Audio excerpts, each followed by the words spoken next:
Mas graças a Deus, vamos à palavra. Abra a tua Bíblia no livro de Ruth. Pastor, mas tem Ruth na Bíblia? Tem, meu irmão, né? Já vou te avisando, não é no Novo Testamento, hein? É no Velho, é depois do livro de Juízes. Depois do livro de Juízes tem Ruth.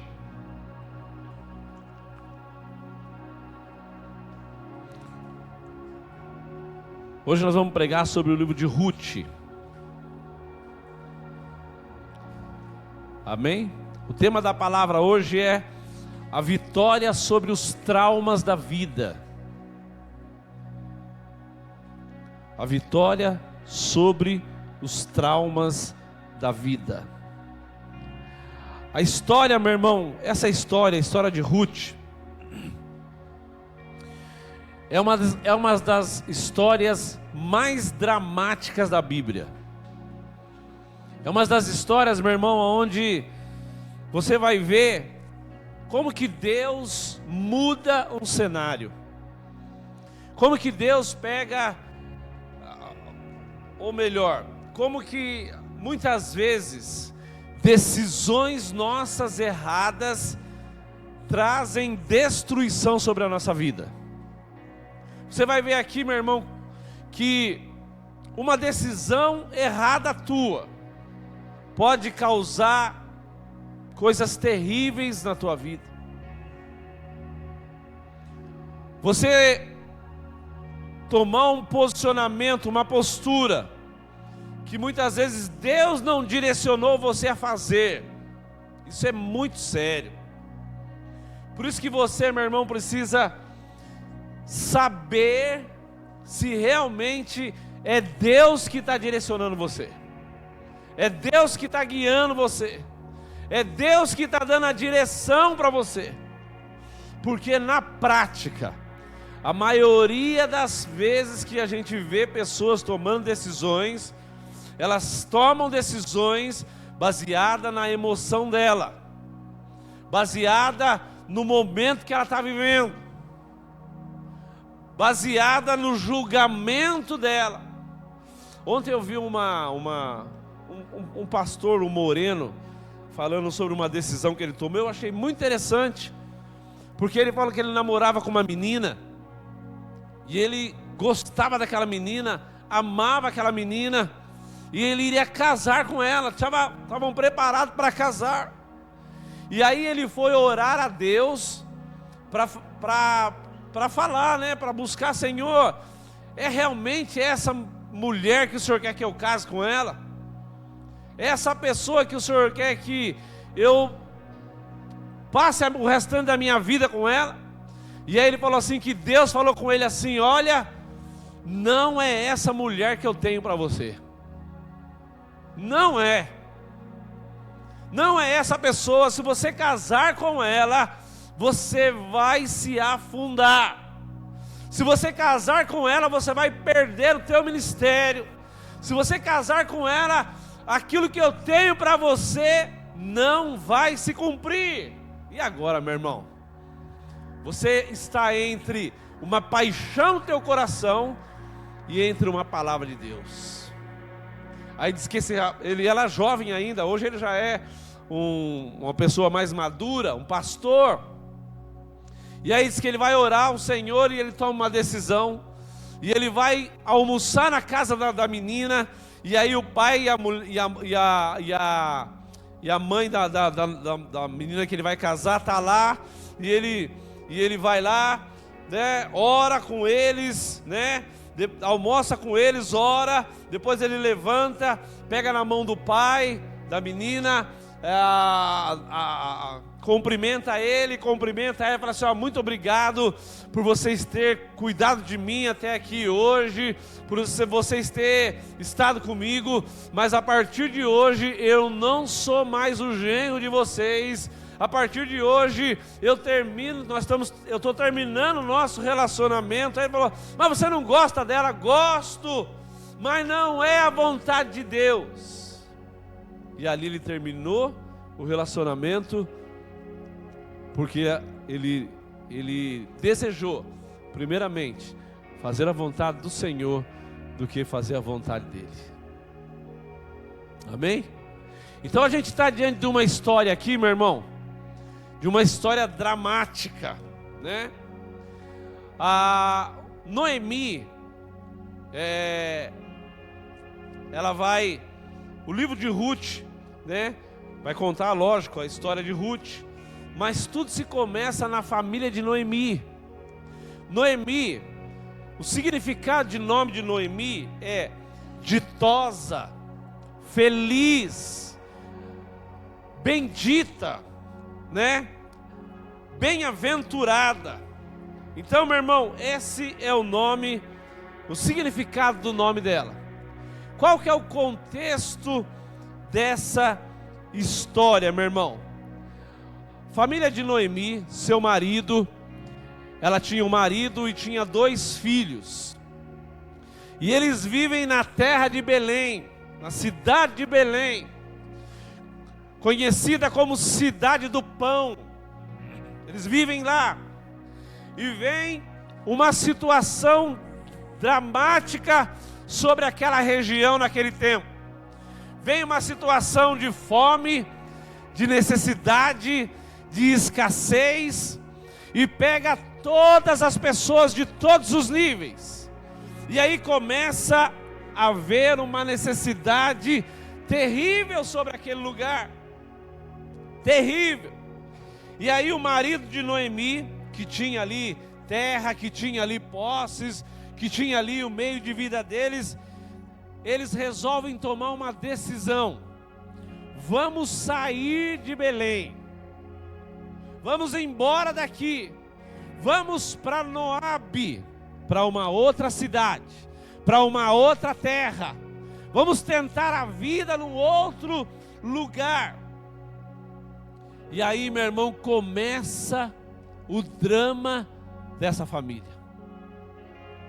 Começa um tempo de escuridão sobre essa família. Então a história de Noemi, meu irmão, a história do livro de Ruth, a história de Noemi, a sua história, ela é marcada com grandes desalentos, perdas, traumas. E a vida de Noemi é um paradoxo do nome dela. O nome dela que significava ditosa, feliz, bem-aventurada, mulher abençoada, não combina com a realidade de vida dela, porque ela estava vivendo um tempo de trauma, um tempo de dor, um tempo de perda. Noemi, meu irmão, o contexto histórico aqui de Noemi é o seguinte: ela viveu no período mais turbulento da história de Israel. Qual que foi esse período? Foi o período dos reis, dos juízes. Era um período em que haviam juízes. Juízes era levantado para direcionar o povo, governar o povo. E o que acontecia? O povo passava por dificuldades, clamava ao Senhor, e Deus levantava um juiz. E aí foram muitos juízes, Sansão e tantos outros juízes que você vai ler ao longo da história. E aí aquele juiz, ele era direcionado por Deus, né? Os povos vinham na época, você vai ver, por exemplo, Gideão, né? Que foi também um juiz, né? Os filisteus, os moabitas e tantos outros povos se levantavam contra o povo de Israel, vinham, saqueavam eles, destruíam sua cidade, pegavam os animais, pegavam a sua colheita, e eles ficavam na rua da miséria. E ali, meu irmão, eles ficavam tempos ali, e começavam a clamar a Deus de novo, e Deus ouvia o seu clamor, levantava outro juiz, e ali eles tinham um tempo de tranquilidade. Mas aí eles se esqueciam do Senhor, eles se esqueciam do que Deus havia feito por eles. E aí eles não buscavam mais a Deus, não faziam mais os seus sacrifícios, começavam a viver uma vida cheia de pecado, uma vida cheia de coisas erradas. E a Bíblia diz que Deus se afastava deles, e eles voltavam a cair novamente. Essa situação, meu irmão, perdurou por 330 anos, vivendo assim. É muito tempo. Só 10. 330 anos. Então é nesse contexto de mundo que Noemi, a família de Noemi, está vivendo. É nesse contexto aí, de cair, levantar, ser saqueado, seca, fome, miséria, e o Senhor vem e levanta e restaura, e a vida volta à normalidade, mas eles esquecem do Senhor, e aquela sobe e desce, sobe e desce. E aí eles assumem essa postura: vamos embora daqui, vamos para Moabe, tentar a nossa vida, restaurar nossa vida, restaurar nossa família de novo, para podermos sobreviver. E aí, meu irmão, começam os traumas da vida deles. Eles mudam para lá, os filhos, ela tinha 2 filhos homens, os filhos ali se casam, conhecem suas esposas, uma delas é Ruth, e uma outra mulher, começam a viver um tempo ali. E aí o que acontece? Passam-se alguns anos, o marido de Noemi morre. Aquele que era o cabeça da casa, aquele que trazia as direções, aquele que trazia a orientação para a família. A Bíblia não diz o que acontece, por que ele morre, mas acontece alguma coisa e ele vem a falecer. Então ela perde a referência da casa. O homem, aquele que traz as decisões, o profeta, o supridor, o pastor, né? O guia da casa, ela perde ele. Mas a vida continua lá em Moabe. Passam-se mais alguns tempos e um dos filhos morre também. Então vai vendo, meu irmão, as desgraças vindo sobre eles. Aí, quando você perde, é diferente do que você vive hoje. Hoje você tem o governo para te sustentar. Hoje você tem Bolsa Família, Vale Gás, Vale não sei o que lá, né? Auxílio emergencial. O marido morre, você tem a pensão do marido. Mas naquela época, meu irmão, não existia isso. Naquela época você tinha que produzir para viver. E naquela época uma mulher não tinha valor. Naquela época a mulher era vista simplesmente como uma produtora de filhos. Era o homem que era o destaque. Era o homem que era o que direcionava. Agora ela está com um filho só. A renda despencou. Passa-se mais algum tempo e o único filho que está vivo, o que acontece com ele? Ele morre. Agora Noemi fica sem um lugar para viver. Ela saiu da pátria, da casa dela. Perdeu o marido. Perdeu o filho mais velho. Perdeu o filho mais novo. Só lhe sobrou os traumas da vida, meu irmão. Os dramas da vida. Sabe, meu irmão, nós temos que estar preparados para aprender a enfrentar os dramas da vida. Porque às vezes você acha que a tua vida, meu irmão, ela vai ser sempre um mar de rosa, que tudo vai dar certo, e à medida que você vai andando, meu irmão, você vai se deparando com situações que você precisa aprender a trabalhar com elas, que você precisa aprender a se relacionar com isso, que você precisa aprender a tomar as decisões corretas. Então nós precisamos enfrentar os dramas da vida, meu irmão. Eles existem.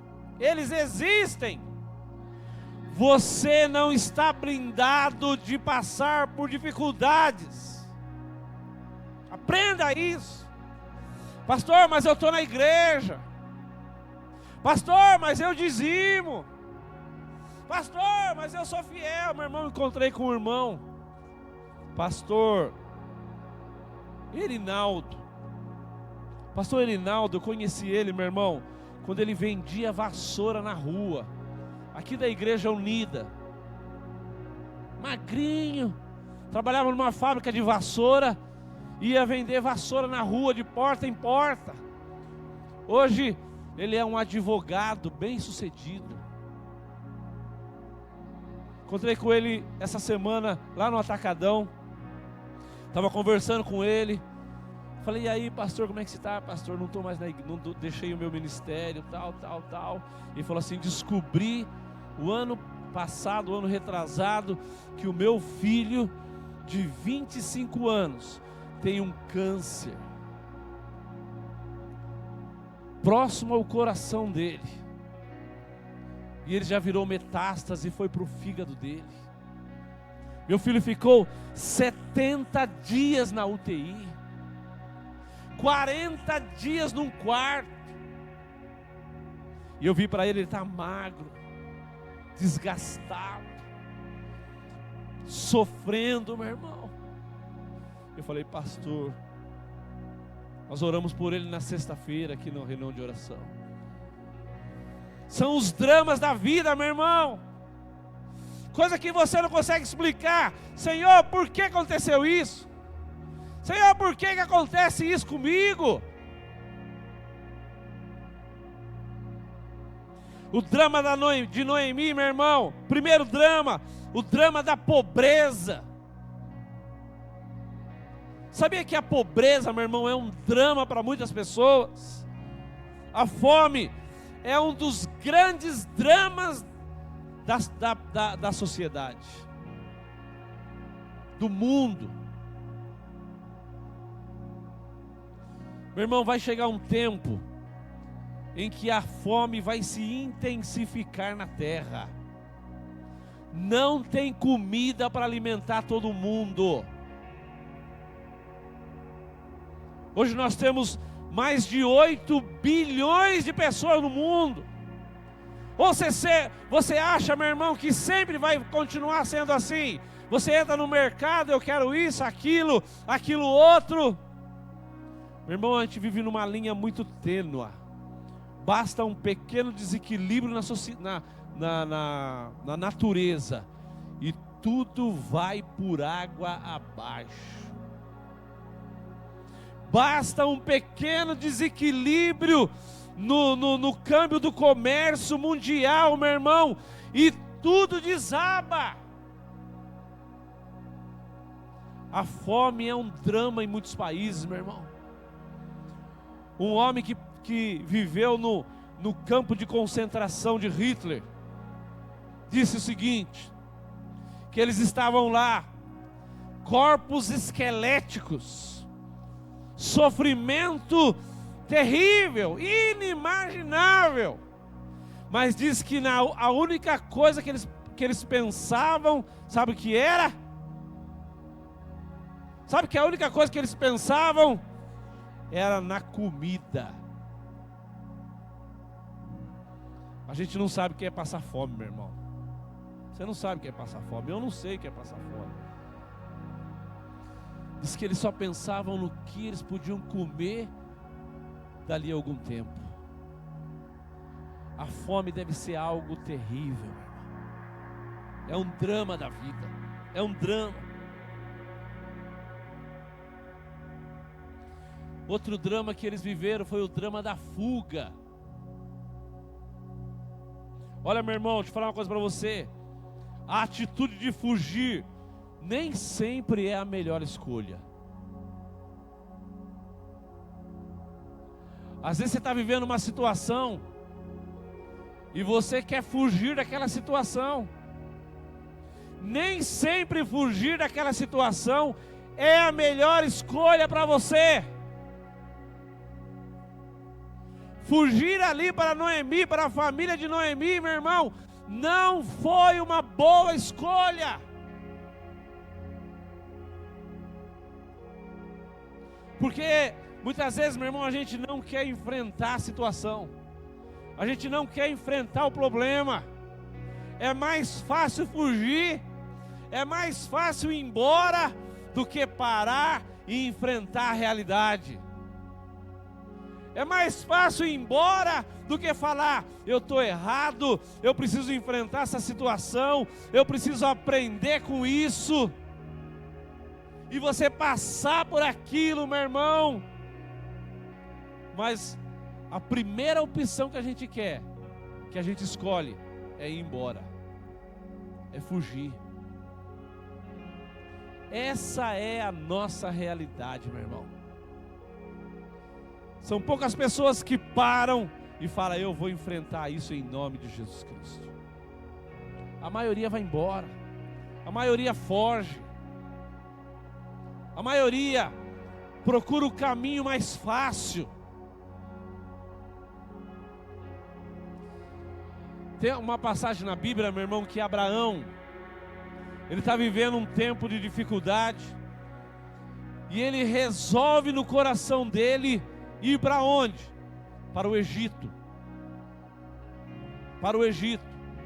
Deus não havia mandado ele ir para o Egito. Deus tinha falado para ele, fica aí que eu vou te sustentar. Fica aí que eu vou te suprir. Mas ele não. Ele fala, eu vou para o Egito. Aí ele vai para o Egito. O que acontece?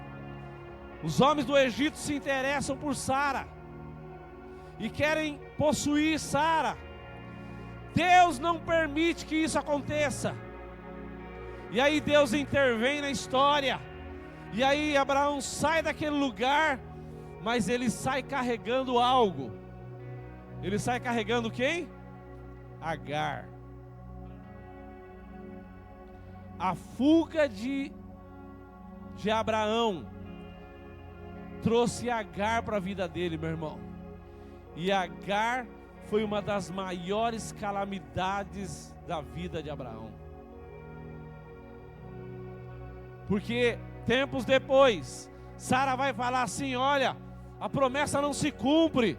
Eu vou ter um filho através da minha serva, que era Agar. E aí vem o caos que a gente vive hoje no Oriente Médio. Os problemas que vieram depois que Ismael nasce. A nação é dividida. E até hoje os árabes lutam contra os judeus. Porque eles dizem, a promessa de Abraão pertence a Ismael. Sendo que não é. A promessa de Ismael, de Deus pertence a Isaac. Olha o que a fuga trouxe de benefício. Depois, mais para frente, Isaac vai querer fazer a mesma coisa. Só que Deus não permite que ele vá para o Egito, para não acontecer a mesma coisa que aconteceu com a vida de seu pai. A família de Noemi, meu irmão, fugiram. Eles foram encontrar a sobrevivência em Moabe, mas encontraram doenças, mortes, foram para Moabe para encontrar segurança, mas encontraram perdas, a perda total da família deles.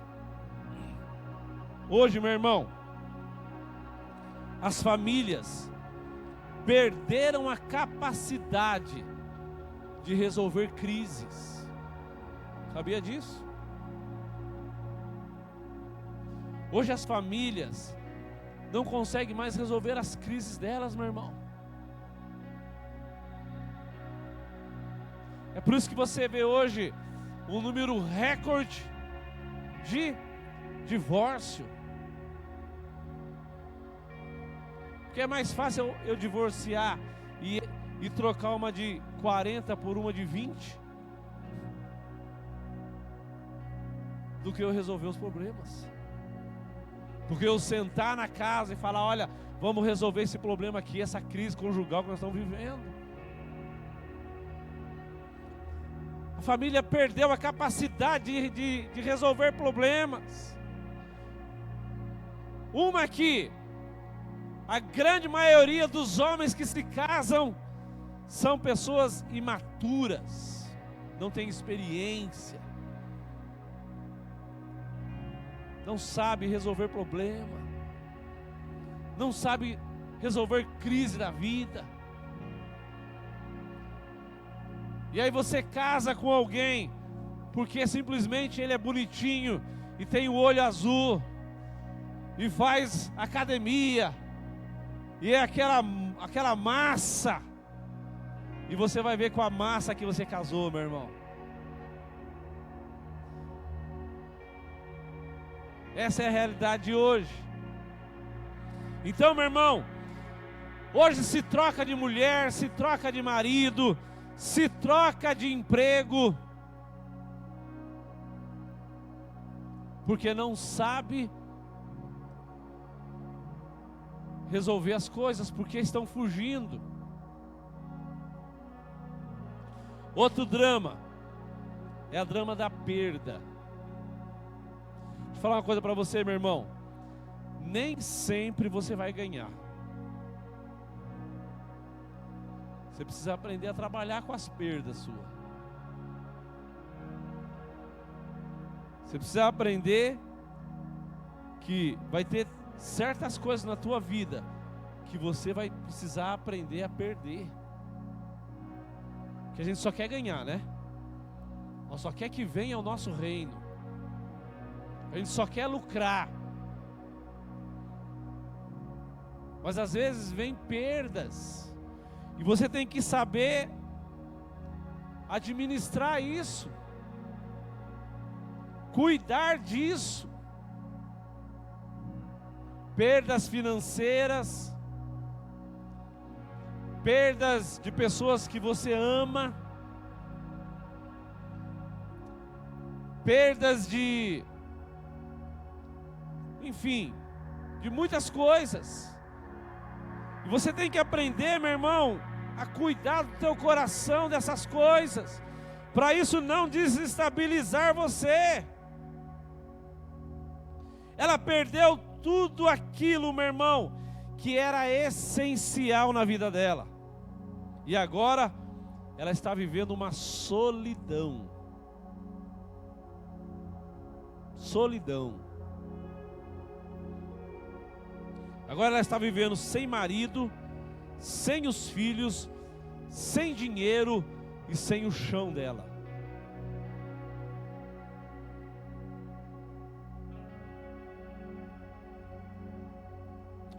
Outro drama dela, o drama da despedida.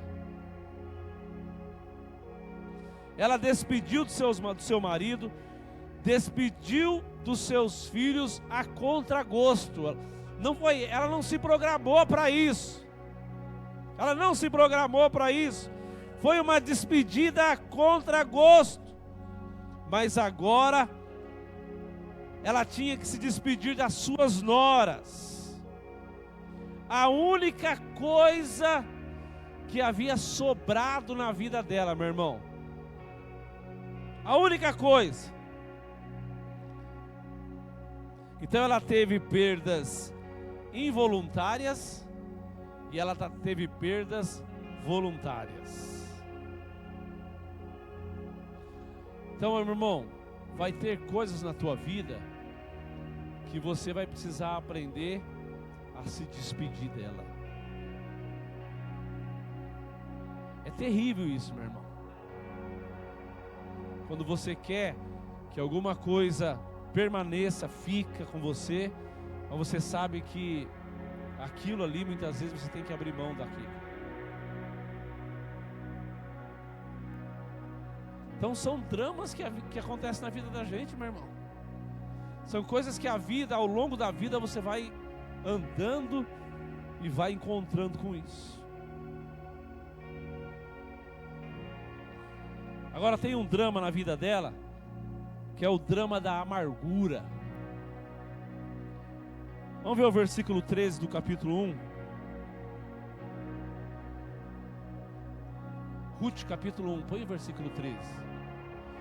Iriam vocês esperar até que eles crescessem? Ficariam sem se casar à espera deles? De jeito nenhum, minhas filhas.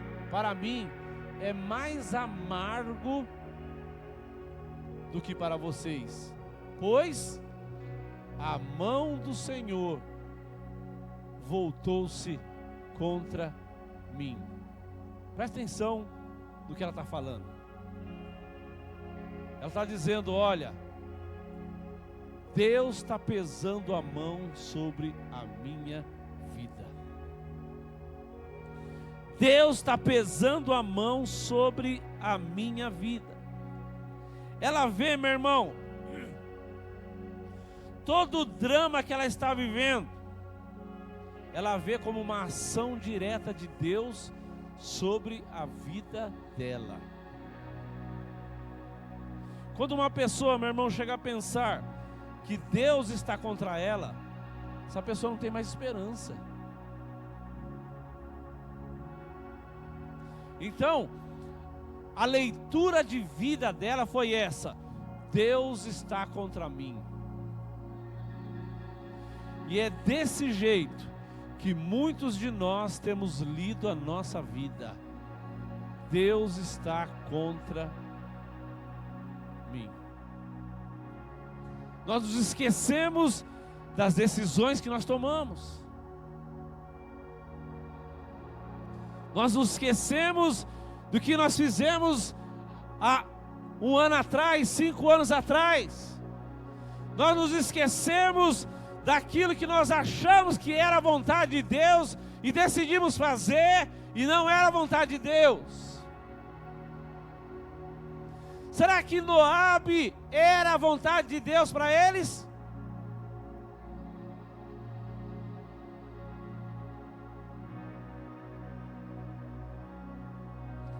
Ela diz: Deus está contra mim.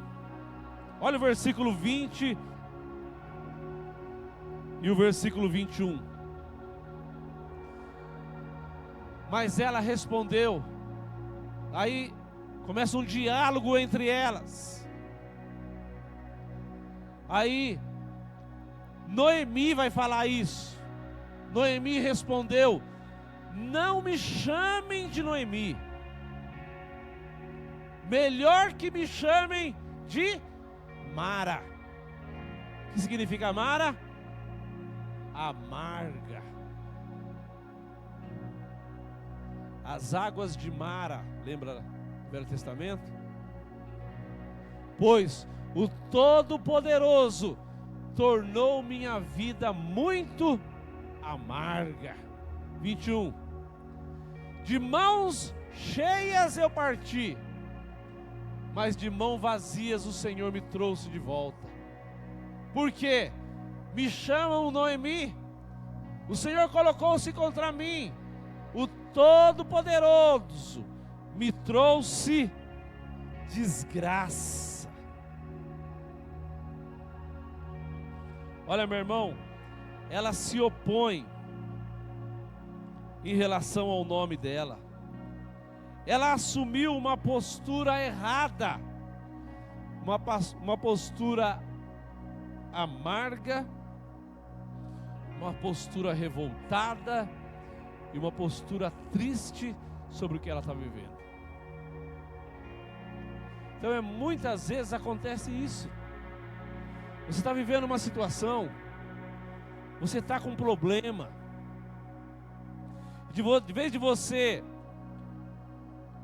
tomar a decisão certa, fazer aquilo que você tem que fazer, que é correto, você assume uma postura errada.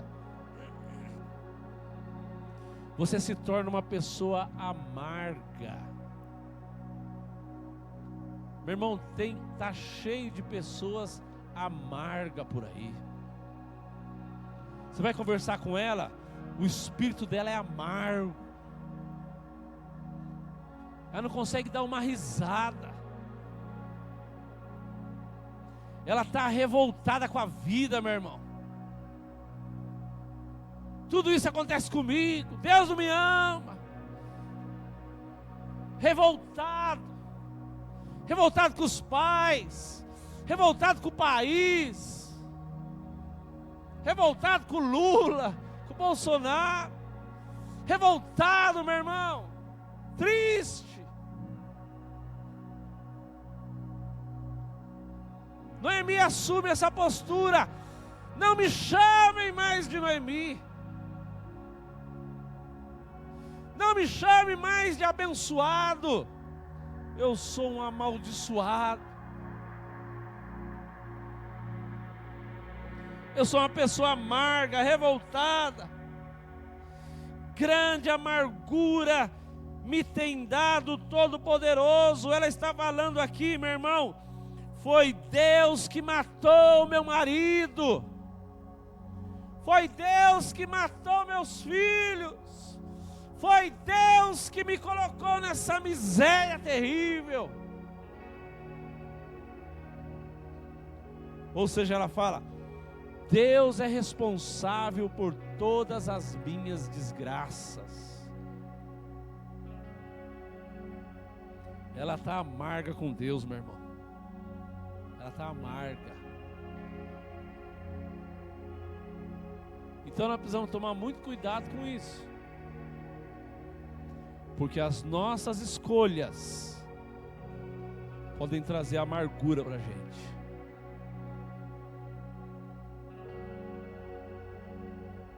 Pode trazer uma vida muito difícil, meu irmão. Deixa eu falar uma coisa para você, meu irmão. Não mova um passo se Deus não falar com você. Eu tenho visto pessoas tomarem decisões, meu irmão, e eu fico pensando: meu Deus, aonde Deus está nisso? Aonde o Senhor está nessa decisão? E aí a pessoa que ela age assim, ela vai fazer igual a como que é aquele filho de Davi que abusou da sua irmã? Como é o nome dele? Aminon. O que Aminon fez? Tomou uma decisão no coração dele. Aí, de vez dele ir consultar os sábios e os velhos que sabiam dar bons conselhos, ele foi buscar conselho com um jovem. Porque quando você está naquela situação, meu irmão, nessa situação, o que acontece? Você quer pessoas que concordem com o que você está pensando. Você quer encontrar pessoas que falam: não, é isso mesmo, é de Deus que você está fazendo. A gente quer pessoas que concordem com a gente, que passam a mão na nossa cabeça e falam: não, tadinho de você, coitadinho dele. Você não quer encontrar uma pessoa que fala assim: você está errado, você está fazendo aí uma imaturidade tremenda, Você é criança nessa situação. Você não quer encontrar com alguém, meu irmão, que te confronte na cara e fala: olha, você está errado.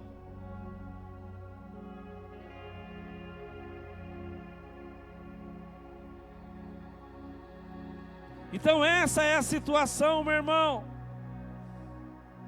E aí lá na frente a coisa dá errada, você se revolta. Aí você sai da igreja, você arruma um monte de problema, arruma um monte de desculpa para encobrir as suas decisões.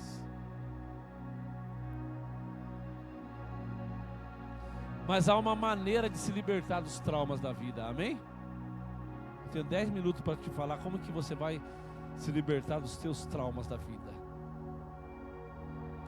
Meu irmão, quando a visão do todo estiver comprometida, tire a tua visão do todo e coloque a visão naquilo que está funcionando. Amém? Quando a visão do todo estiver pessimista, tire os olhos do todo e coloque os olhos no particular. Veja bem, nem tudo que estava acontecendo na vida de Noemi era desgraça. Nem tudo que acontece na tua vida é desgraça, meu irmão. Tem coisa boa acontecendo. Amém? Fala para o teu irmão aí do lado: tem coisa boa acontecendo na tua vida.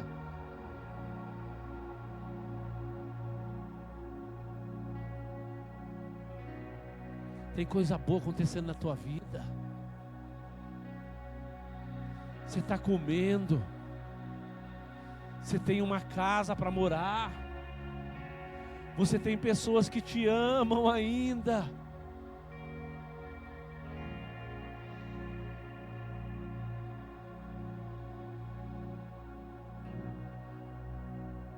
Ela estava viva. Amém? Ela construiu relacionamentos, meu irmão, lá em Moabe. Quando seu coração estiver apertado de dor, olhe, meu irmão, para o amor pródigo de Deus sobre a tua vida. Vamos no versículo 16 e 17, que é o principal versículo do livro de Ruth.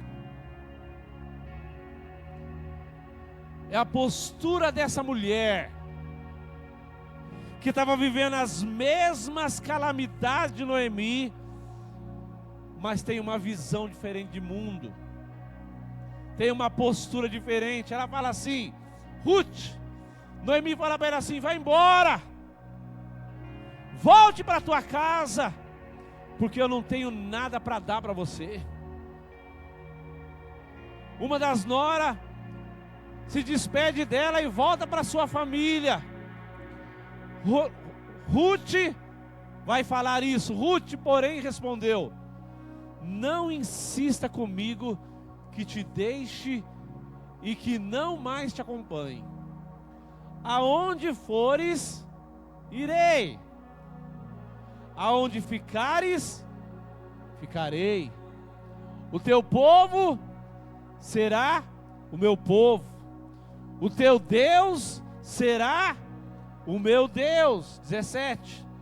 Aonde morreres, morrerei, e ali serei sepultada. Que o Senhor me castigue com todo rigor, se outra coisa a não ser a morte me separar de ti. Deixa eu falar uma coisa para você, meu irmão. Isso não é uma frase de um homem apaixonado por uma mulher. Porque uma coisa é eu chegar para Patrícia e falar: Patrícia, aonde você for, eu vou com você. O teu povo é o meu povo. Teu Deus é o meu Deus. Aonde você morreu, eu morro com você. Aqui é uma declaração de uma jovem para uma velha sem futuro, sem dinheiro, sem família, sem posses e sem esperança.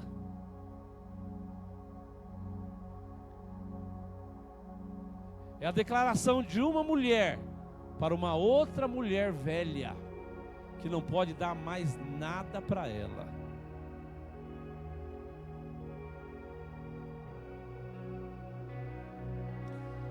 Pare de ficar olhando, meu irmão, o lado negro da vida. Pare de ficar olhando o lado negro da vida. Tem pessoas do teu lado que te amam. Amém? Meu irmão, tem pessoas que não gostam de mim, que não me amam. Ou você acha que todo mundo gosta de você? Você acha que todo mundo vai com a tua cara? Tem pessoas que não gostam de mim.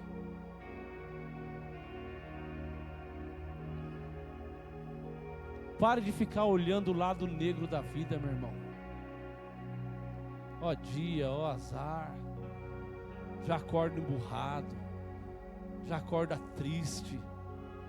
Já acorda desolado, reclamando da vida, xingando os cachorros.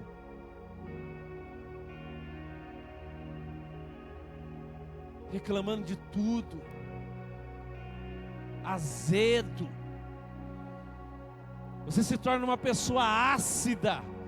As pessoas não querem estar do teu lado, porque você faz mal para elas.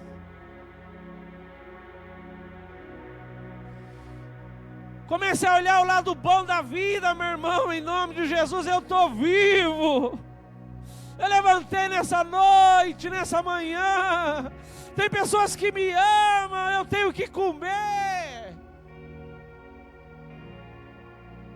Quando você não entender tudo aquilo que está acontecendo com você, meu irmão, atente para o fato de que Deus é poderoso e bom, e Ele pode transformar os traumas da tua vida em milagre.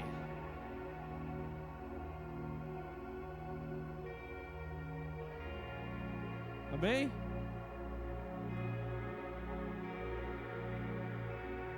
Nem tudo você vai entender.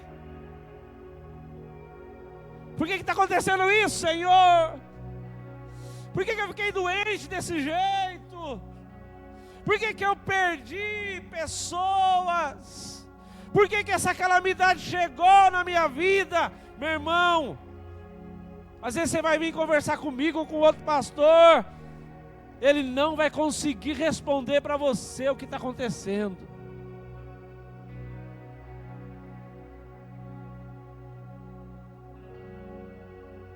Então, não se angustie se você não tem resposta para tudo.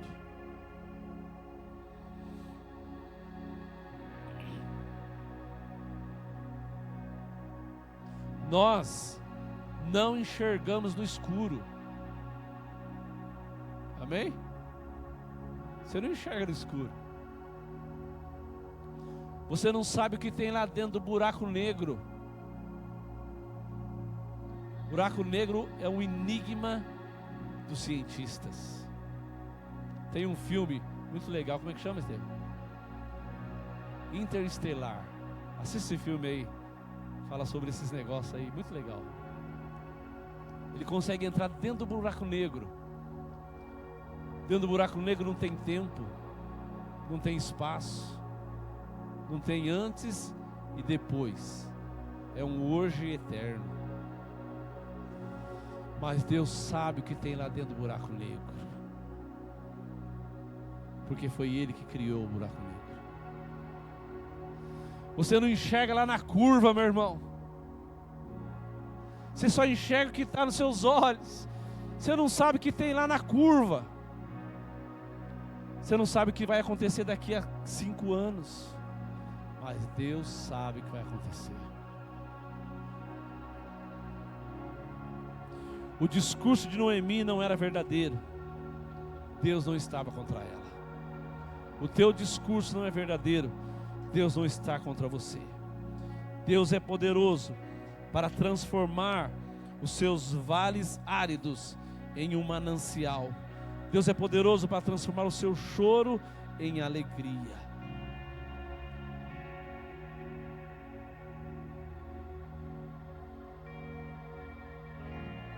Amém? Não declare os teus fracassos, meu irmão. Não declare eles. Não declare os teus fracassos. Deixa eu falar, 11 horas eu vou terminar. Deixa eu contar, tem mais coisas para falar, mas vou parar por aqui. Deixa eu te contar o final da história. Você já sabe do final da história. Mas Deus é poderoso para mudar situações. Noemi e Ruth voltam para a casa do pão. A terra que pertencia a elas, outra pessoa já havia tomado posse. Elas estavam morando de favor agora. Não tinha o que comer. Não tinha expectativa, não tinha futuro. E elas vão colher algumas sobras de trigo, porque naquele tempo as pessoas plantavam trigo, quando iam fazer as colheitas, o que caía no chão, eles não pegavam, para que os pobres viessem pegar, para ter o que comer. E elas vão numa plantação de um homem, como que ele chamava? Amós. Boaz, desculpe. Boaz. E elas estão ali, meu irmão, sem expectativa nenhuma. Deus enxerga na curva.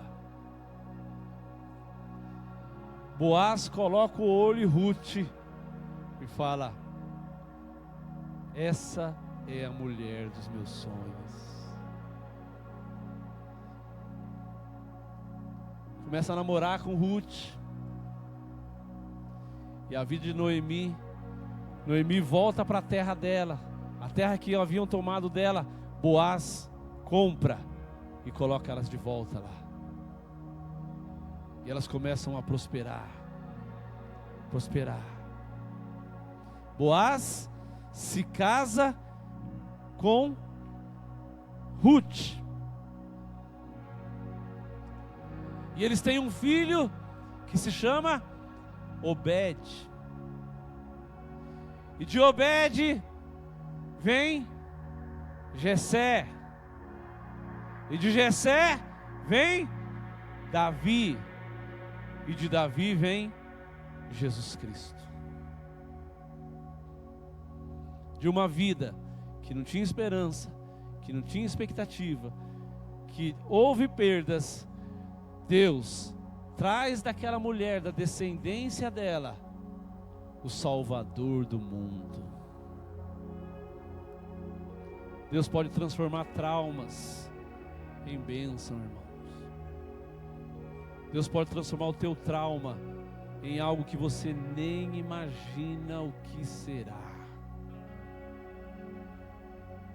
Deus pode mudar completamente todas as coisas. Você só precisa de uma coisa: aprender a crer, aprender a andar debaixo da direção de Deus. Feche teus olhos em nome de Jesus. Oh, aleluia. Bendito é o teu nome, Senhor.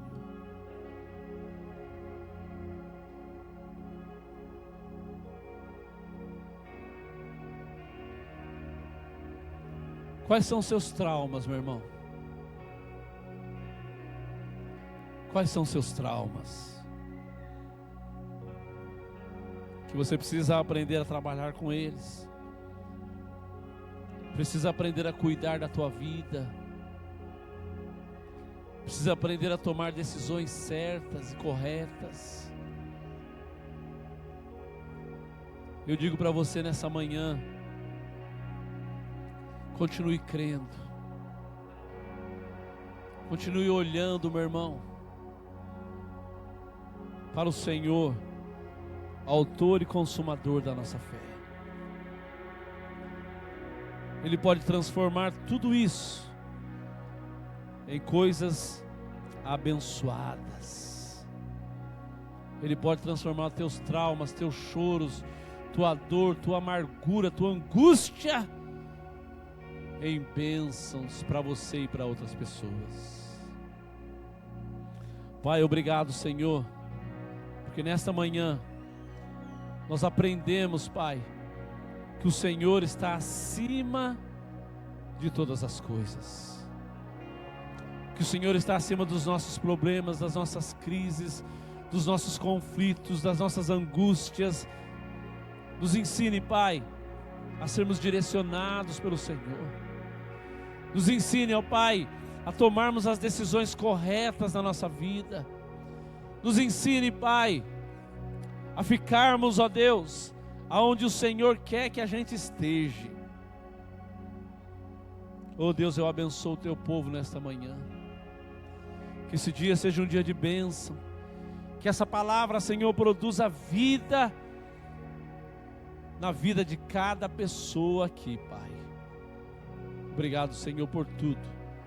Nós te louvamos e te exaltamos, em nome do Senhor Jesus Cristo. Amém. Amém. Amém, meu irmão.